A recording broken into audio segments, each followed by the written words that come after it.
En Argentina ya está declarada la emergencia sanitaria a propósito del coronavirus. Ayer hubo una cadena nacional, por supuesto todos la habrán visto, pero hay más detalles porque se siguen profundizando las medidas de prevención y Leandro Alba nos va a contar desde el gobierno qué es lo que están trabajando. Leandro. ¿Qué tal, Hernández? Como vos lo decías, primero hay que mencionar esto que decía el día de ayer Alberto Fernández, 31 casos en todo el territorio nacional. Y hacía una distinción, ¿no? Hay 3 casos en el país que generaron una especie de confusión, ¿no? Que son estos casos de transmisión local, pero no comunitaria, ¿no? Me parece que es interesante primero ahondar un poco más en esta cuestión. Vos tenés, por un lado, lo que son los casos importados, que son, para decirlo rápidamente, los que bajan del avión. Después los que vienen de afuera, claro. Los que vienen de afuera. Después tenés los no importados, que esto no es sinónimo de autóctono. Esto quiere decir que puede haber un contacto estrecho entre el que bajó del avión, efectivamente, y la persona que está teniendo los primeros síntomas. Claro. Y por último tenés los que son de circulación libre o transmisión comunitaria, que son efectivamente los que se dan en el tránsito nacional, se dice, ¿no? Los que circulan en una comunidad determinada. Bueno, estos casos todavía no aparecieron en Argentina. Me parece que en el día de ayer Alberto Fernández en cierta medida lo dejó plasmado en lo que fue la primera cadena nacional, donde mencionó algunas cuestiones que son básicas para lo que tiene que ver con la concientización en el terreno, ¿no? Y en el ámbito de la salud pública. Por un lado, uno decía, bueno, pero esto está sujeto a la voluntad, ¿no?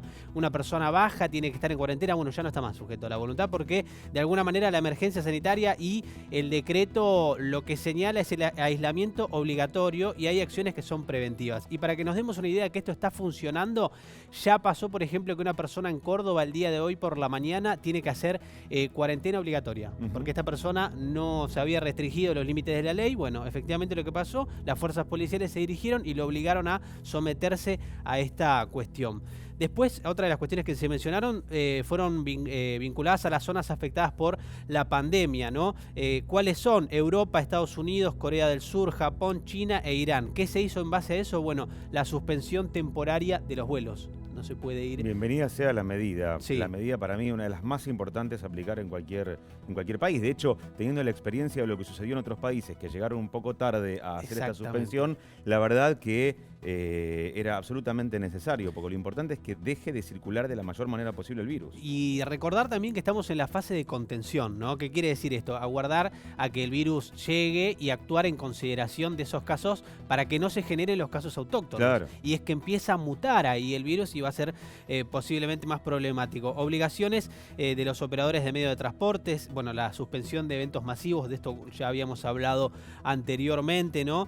Me parece interesante remarcarlo, las infracciones de la norma a la emergencia sanitaria, que decíamos que es lo que sucedió en Córdoba, y también la constante información a la población. Importantísimo esto, esto, porque en momentos de tanta red social y tanta cosa que circula, hoy el periodismo es un factor clave porque es el único que tiene a lo mejor la capacidad de poder filtrar. Aquí vemos que no da lo mismo informarse por Twitter que informarse con profesionales que trabajan de esto, ¿no? Bueno, es clave ahí lo que estás diciendo. Las imágenes que estamos viendo, por ejemplo, de fondo, tienen que ver con esto que vos mencionabas. ¿Qué hizo dentro de todo este paquete de medidas el gobierno? Justamente una charla abierta para comunicadores, para comunicadoras, para periodistas, para que la información sea de calidad. ¿Quién estuvo al frente? Bueno, la secretaria de Acción por la Salud, Carla Bisotti, donde hacía este señalamiento que vos lo decías recién, ¿no? Destacó el rol clave de los medios de comunicación para ayudar a la población que confíe en lo que se informa y se hizo hincapié en la importancia y la responsabilidad individual. Básicamente, una de las declaraciones. Desde los medios públicos, lo que pedimos es prudencia en el manejo de información, chequear, buscar información de calidad y sobre todo no perseguir la búsqueda de audiencia y del rating a cualquier costo. A ver, esto es lo que nosotros mencionábamos en la columna anterior. Después, cuando nosotros salimos, la subimos a las redes sociales, hubo alguna polémica de por qué no se mencionaba el lugar donde esta persona había sido internada, me refiero al paciente matancero. Esto es justamente porque lo que se pedía era, como no era una circulación comunitaria por el momento, no valía la pena hacer esta información. Y de hecho, el Ministerio de Salud no había dado esa información. ¿no? Por eso, porque no valía la pena, por decirlo de alguna manera. Y después sí se desató una psicosis de, bueno, está internado en tal lugar, en tal otro lugar. Por el momento se pide también responsabilidad al momento de informar y que los comunicadores y las comunicadoras lo tengan presente, ¿no? Digo, toda una cadena de especulaciones que se vienen dando al momento.